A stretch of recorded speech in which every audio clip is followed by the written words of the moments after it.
Chicken pakora করব।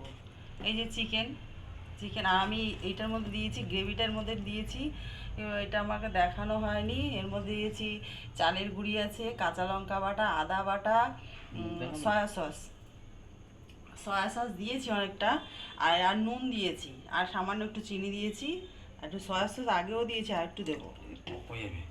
না না, টক হয় না, সয়া সস নোনতা। গোলমরিচগুলো দিয়েছি, কাঁচা লঙ্কা দিয়েছি, আর একটু গোলমরিচ দেবো। কতটা কি ঝাল হবে এইবার মাখাবো এটা।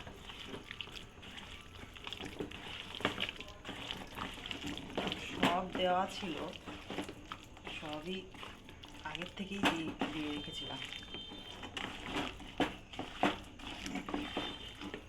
সয়া সসে ভালো একটা গন্ধ আসে, বুঝেছো?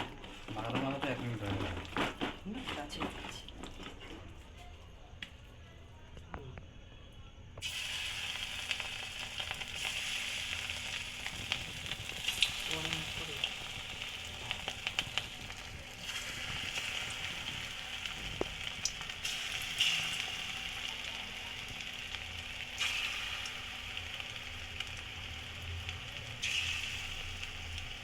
আমার চিকেন আসলেই আমি এরকম করে করি, মানে কিছুটা চিকেন রান্না করি আর কিছুটা ছেলের জন্য রেখে দিই।